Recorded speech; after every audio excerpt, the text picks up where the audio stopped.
yang perlu kita jaga perasaan Allah, bukan perasaan makhluk. Kecuali perasaan makhluk ini memang Allah yang nyuruh. Kita jaga tuh perasaannya. Ihfazillah yahfazka. Kalau kita jaga perasaan Allah, kita gak pernah ngecewain Allah. Allah gak bakalan ngecewain kita, gak mungkin.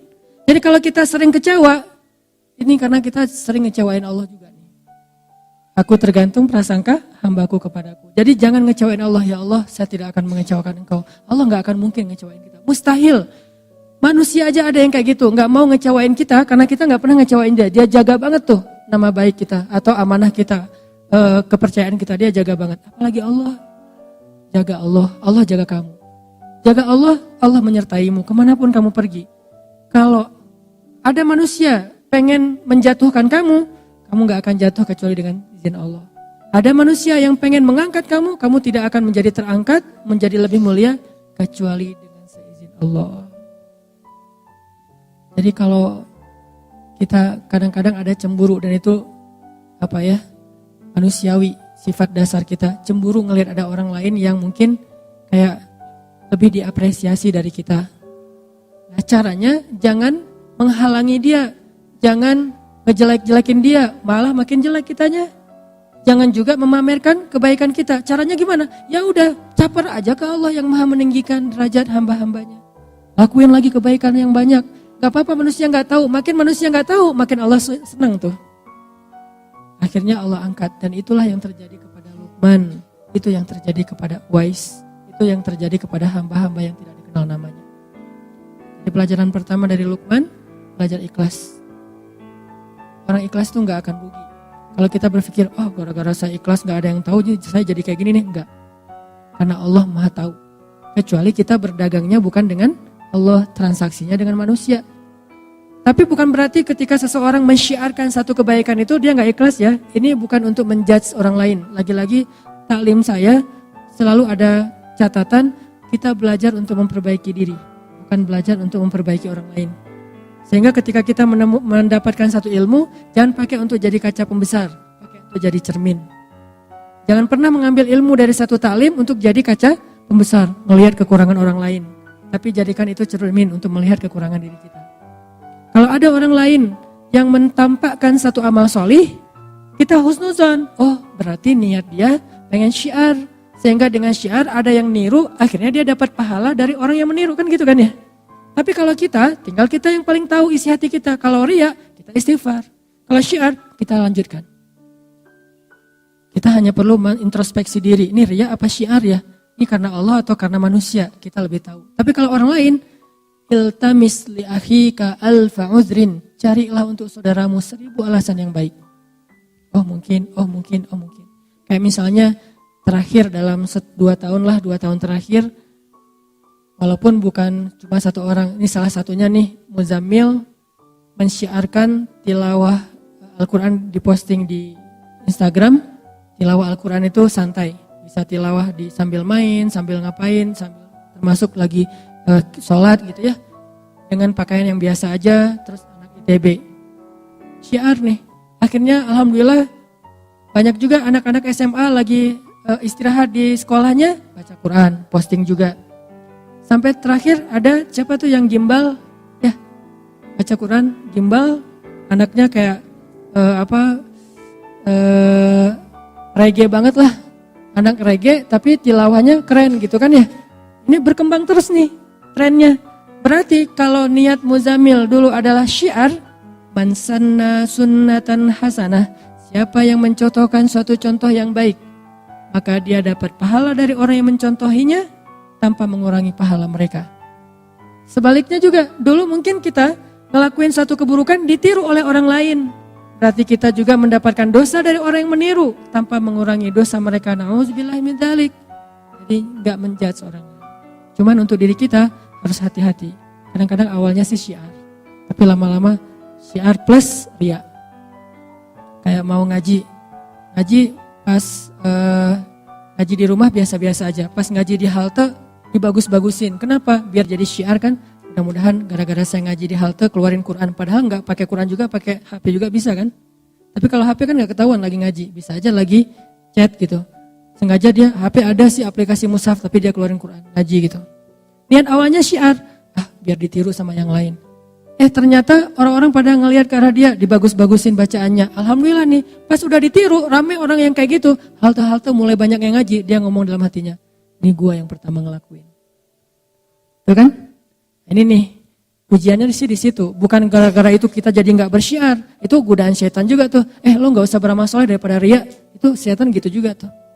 Lo mending kalau ngaji biasa-biasa aja deh daripada ntar dibilang suaranya bagus. Oh iya ya udah. Bismillahirrahmanirrahim. Alhamdulillahirabbil alamin. Ustaz, kenapa ngajinya gitu? Takut ria. Nggak gitu-gitu amat sih. Itu juga jebakan setan. Udah ngajinya biasa-biasa aja. Ada yang ngajinya bagus. Kayak dia doang yang bisa ngaji bagus. Gue sebetulnya bisa, tapi gue mah ikhlas. Ria juga kan ya? Sama aja sebetulnya. Makanya islahul qulub, tazkiyatun nufus, perbaiki hati kita. Mungkin pembahasan tentang Luqman ini akan kita coba bahas dalam beberapa pertemuan ke depan. Malam ini kita coba fokus dulu dari sisi sosok Luqmanul Hakim yang sangat sederhana, yang bahkan bisa dibilang orang yang khafi. Jadi di antara hamba yang Allah sayang banget, spesial banget di sisi Allah itu taqi, khafi, terus apa lagi gitu. Salah satunya khafi. Khafi itu artinya dia itu nggak mau terkenal. Walaupun terkenal itu bukan sesuatu yang negatif. Karena banyak juga sahabat justru karena ketenarannya maka efek kebaikannya lebih viral. Tapi ada orang yang memang memilih nggak mau terkenal. Kalau sahabat Nabi yang kayak gini siapa? Nanti teman-teman bisa cari cerita tentang dia. Abu Dzar Al-Ghifari. Abu Dzar tuh gitu banget tuh. Gak mau dia sama sekali tuh orangnya tuh gak mau kalau dipuji atau terlihat agak sedikit menikmati dunia itu gak mau banget. Padahal menikmati dunia itu gak dilarang dalam agama. Tapi dia memilih jalannya sendiri yang memang pengen khafi banget, pengen uzlah, pengen menyendiri gitu. Itulah Luqman. Dia nggak menjadi orang yang tampil, tetapi Allah Subhanahu Wa Taala Maha Tahu. Makanya bukan berarti kita nggak boleh tampil sama sekali, nggak. Kadang seorang mukmin harus menampilkan kebaikan agamanya supaya orang-orang menghargai agama Allah. Kayak Utsman bin Affan. Utsman itu kan orangnya menampilkan ya satu yang baik-baik dari agama, kayak penampilan menariknya. Dia pakai jubah yang khas gitu milik Utsman. Gak mungkin ketukar sama yang lain karena gak standar jubahnya. Sendalnya tuh pasti bukan sendal jepit. Pasti sendalnya itu sibetiyah, bukan na'al. Kalau na'al semua sahabat pakai na'al. Tapi kalau yang sibetiyah cuma beberapa orang yang pakai sendal dengan merek sibetiyah. Nah itu salah satunya Utsman. Sehingga kalau Utsman jalan, orang-orang pada ngelihat, wah penampilan Utsman. Terus pas Utsman ketemu Nabi memperlakukan Utsman beda sama sahabat yang lainnya. Ketemu sahabat lain Nabi biasa-biasa aja, bajunya nggak terlalu rapi, nggak apa-apa. Tapi giliran yang datang Utsman, Nabi rapi-rapi langsung, udah rapi baru Utsman boleh masuk. Jadi boleh terkenal, boleh tampil, boleh syiar, tapi kita lagi bukan belajar tentang bab itu. Kita lagi belajar bab, kadang memang ada kondisi yang kita harus menahan diri walaupun nggak diketahui orang. Ada kondisi di mana kita lagi belajar ikhlas, bukan belajar syiar. Syiar itu gampang. Malah kalau kita udah terlatih dengan ikhlas, kita syiar itu lebih keren lagi. Tapi kalau belum terlatih dengan ikhlas, syiar itu bisa jadi jebakan buat diri kita sendiri. Makanya ngomongin syiar itu gampang, semua orang bisa ngelakuin. Tapi ikhlas dalam syiar ini susah banget nih, luar biasa. Kadang-kadang kan keikhlasan kita itu bukan di awal rusaknya, tapi di tengah atau di akhir. Di awal kita tuh udah ikhlas banget. Di tengah ada masalah sama teman-teman kita, mulai kecewa. Tahu gini saya nggak akan ikut, tahu gini saya nggak akan bantu, tahu gini, kan mulai terganggu nih keikhlasan kita di tengah. Atau kadang-kadang nggak di tengah, di akhir. Pas udah beres, udah selesai semuanya, udah sukses acaranya, ternyata ada teman-teman yang mungkin qadarullah dengan takdir Allah dia muncul di media. Mungkin dia dipuji-puji sama teman-teman yang lain. Tiba-tiba dia dapat jabatan jadikan sebagai calon ketua organisasi. Nah kita yang habis-habisan gak ada yang menghargai. Di situ mulai jadi godaan buat kita riya. Kalian tahu gak acara ini siapa di baliknya? Mulai kepancing. Atau ada yang ngecewain kita nih. Kita udah ngelakuin satu kebaikan, ikhlas banget nih awalnya. Saya bantu dia karena Allah di awal. Di tengah, gak apa-apa. Ternyata yang kita bantu itu gak selesai urusannya. Kita tambahin bantuannya, gak apa-apa karena Allah. Di tengah masih ikhlas. Di akhir masih ikhlas. Alhamdulillah dia udah sukses sekarang. Kita ikhlas, gak mau nyebut-nyebut kepada siapapun. Tapi setelah beberapa tahun, kita suatu saat butuh dia. Pas kita butuh dia gak mau bantu kita. Padahal dia bisa membantu kita waktu itu. Mulailah keikhlasan kita terganggu. Mulai kepancing nih. Kayaknya dia lupa ya. Siapa dulu yang membantu dia awal-awal ketika baru merantau. Ketika dia masih kuliah. Semuanya saya biayai keluar satu-satu. Semua yang disebutin itu gugur pahalanya di sisi Allah.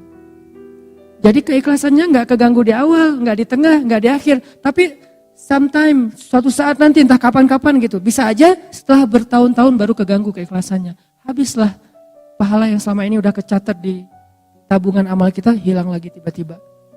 Dihack sama riya. Ini yang terjadi. Luqmanul Hakim istimewanya di bab itu teman-teman. Dia gak istimewa di bagian ilmu yang banyak, enggak. Dia gak istimewa dari fisiknya yang kuat. Malah dia orangnya pendek, kulit hitam dari Ethiopia. Kampungnya Bilal bin Rabah. Ada Bilal, ada Wahsy, ada Luqman, ada An-Najasyi, itu orang-orang Ethiopia. Orang hitam, pendek, budak pula yang diperjualbelikan. Dan ketika dia jadi budak, bukan budak kan, budak itu punya banyak kerjaan nih. Ada budak yang memang dibeli untuk jadi tentara bayaran, berarti badannya bagus, tangguh nih. Kalau Luqman, dia budak yang kerjanya ngapain? Kerjanya ada yang bilang najjar. Kerjanya itu bantu-bantu tuannya untuk bikin kayak meja tukang kayu lah. Tapi ada juga ulama yang bilang dia bukan najjar, dia itu yang jagain ternak kayak siapa tadi? Wise. Berarti kan secara fisik nggak banget nih, nggak good looking gitu. Tetapi karena dia punya keikhlasan, itulah keistimewaannya. Jadi benar hadis Nabi, sesungguhnya Allah tidak melihat kepada fisik kalian. Allah tidak melihat kepada harta kalian. Allah tidak melihat kepada status atau pekerjaan kalian. Allah melihat kepada hati kalian. Kalau kita pengen jadi hamba yang istimewa, milikilah hati yang istimewa. Tidak masalah punya fisik yang istimewa, kita latih, kita rawat. Punya harta yang istimewa, berlimpah. Punya pekerjaan dan status sosial yang istimewa, kerjaannya keren, menghasilkan uang yang banyak. Gak apa-apa, tapi itu semuanya jadi tidak bernilai kalau hatinya gak istimewa. Sebaliknya, fisiknya biasa-biasa aja, hartanya malah kurang, apalagi malah bukan pas-pasan, malah kurang. Terus status sosialnya cuma budak, kalau hatinya istimewa, Allah angkat tuh. Jadi yang kita coba pelajari, gimana punya hati yang istimewa. Hati yang istimewa itu kalau beramal ikhlas, kalau ke manusia itu pemaaf, kalau ke manusia itu rahmah, kasihan, gampang kasihan sama orang lain. Kasihan ya. Kalau orang sering kayak gitu tuh, hatinya mulai istimewa. Jangan bilang, lu kok lemah banget sih, gampang kasihan, gampang maafin, jadi orang gak punya prinsip. Enggak, dia orang yang istimewa justru. Yang susah maafin itu yang sebetulnya yang gak istimewa. Kalau dibilang, lu gampangan banget sih jadi orang, lu kok lemah banget sih jadi orang, mau aja digitu-gituin sama teman lu. Enggak, justru dia itu istimewa, punya hati yang spesial.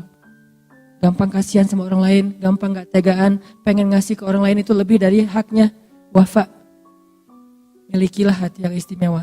Toh di zaman Nabi juga ada sahabat yang kayak gitu banget tuh. Yang saya sering mention tentang beliau. Sahabat yang ibadahnya biasa-biasa aja.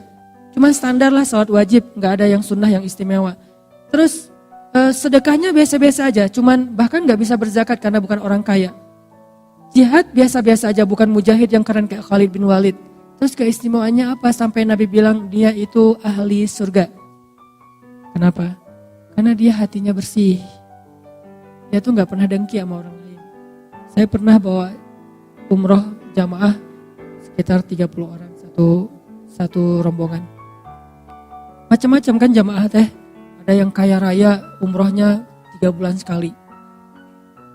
Ada yang setahun bisa umroh sampai 6 kali, sampai 7 kali gitu. Umroh kayak ke pasar baru.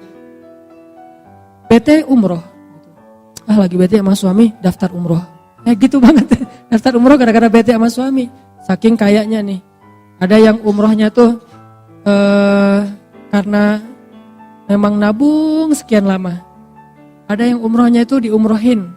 Jadi kayak surprise banget, hadiah banget buat dia. Gak pernah kepikiran bisa umroh. Dari sekian banyak jamaah, ada satu orang bapak-bapak yang menarik perhatian saya. Beliau baru pertama umroh, orang kampung di pelosok Garut dapat Tasik gitu. Terus orangnya udah tua, petani. Setiap hari beliau kalau ke sawah, buruh tani bukan petani, buruh tani.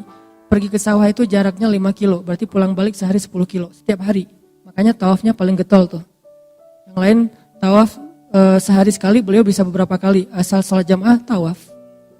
Nah ini bapak ini orangnya sederhana banget. Bukan orang yang mungkin secara educatednya orang-orang yang berpendidikan tinggi, orang-orang di kota. Enggak, orang kampung yang mungkin cuma lulus SMP atau SD gitu. Bahasa Indonesia nggak bisa. Bahasa Sundanya halus. Kalau bahasa Sunda main mungkin saya masih ngerti nih. Bahasa Sundanya halus gitu. Sehingga diterjemahin sama istri saya. Bahasa Indonesia nggak bisa. Terus orangnya diem, senyum. Senyum tuh setiap hari. Ini orang yang paling sering senyum yang saya lihat. Sampai wajahnya tuh jadi, bentuk wajahnya tuh jadi senyum. Saking rajin senyum kan ya. Kan ada orang yang bentuk wajahnya cemberut, mungkin sering cemberut. Ada orang yang wajahnya emang dia senyum. Dia nggak senyum juga udah senyum gitu teh. Saking sering senyum kebentuk kan. Kayak kita ngelatih otot kita kan kebentuk. Mungkin otot-otot ini nggak tahu ya secara ilmiah. Menurut saya nih, otot wajah itu terbentuk oleh gimana ekspresi wajah kita yang paling sering kan. Kalau kita sering senyum, ototnya pasti keangkat dikit. Jadi kalau mau ngangkat ini, jangan pakai alat-alat atau treatment itu. Senyum aja keangkat dikit deh. Pasti itu. Ada yang pengen ini angkat dikit, jangan disuntik, senyum. Insya Allah keangkat tuh. Dia wajahnya senyum, asal ketemu dia. Jadi kita yang lagi capek kan mengurus jamaah umrah tuh lumayan tuh ya. Apalagi haji itu lelah. Pas datang ke ruang makan, ada beliau lagi makan gitu. Senyum, langsung hilang lelahnya. Ini luar biasa nih. Hampir seperti melihat pasangan, hampir ya, nggak sama. Kalau sama bahaya nanti saya di demo. Hampir seperti melihat pasangan. Memang melihat pasangan beda sih, istimewa. Ini hampir gitu. Kalau belum yang pernah ngerasain melihat pasangan, lihat dia aja cukup lah. Senyum, langsung, Pak gimana Pak? Ngobrol. Alhamdulillah gitu. Dia tawaf sehari beberapa kali nggak pernah ngomong. Kalau yang lain-lain kan pulang, alhamdulillah cium hajar aswad. Dia udah berapa kali cium hajar aswad, diam-diam aja. Dan ada orang yang dapat nih kamar dia tuh berempat, ambil yang kuat, 4 orang satu kamar. Dia dikasih yang bed tambahan. Jadi bukan bed yang udah ada di kamar, jadi dia dikasih extra bed gitu yang bednya lebih kecil, terus pair gitu bukan dia pair gitu yang nggak enak badannya, tapi dia nggak pernah, padahal dia bayarnya sama, dia bayar dari tabungan dia sekian lama, bayarnya sama tapi nggak pernah komplain, nggak pernah ngeluh. Wah ini orang ridho banget, tawadu banget, qanaah banget, dan hatinya bersih. Pas terakhir saya ngelihat dia happy aja terus, umrohnya sendiri, yang lain berpasangan semua kan, kecuali dia sendiri yang sendiri sama beberapa orang, nggak banyak sih yang sendiri, tapi dia bisa dibilang sering ngeliat orang berduaan sama pasangannya, tawaf berdua, itikaf berdua kan, umroh kalau berdua kan keren banget ya. Tilawah, bahkan di Masjidil Haram itu by the way ya, ada soft khusus untuk pasangan. Gak tahu kan? Promo. Ada soft di Masjidil Haram ya, itu khusus buat couple. Kalau bukan pasangan gak boleh masuk ke area itu. Tanya, pasangan? Ya. Oh iya masuk. Kita bisa sholat di sebelah kita itu istri kita loh. Itu keren banget tuh. Gimana caranya? Emang dibikin soft tuh modelnya sampai di sebelah memang istri. Jadi kita sholat.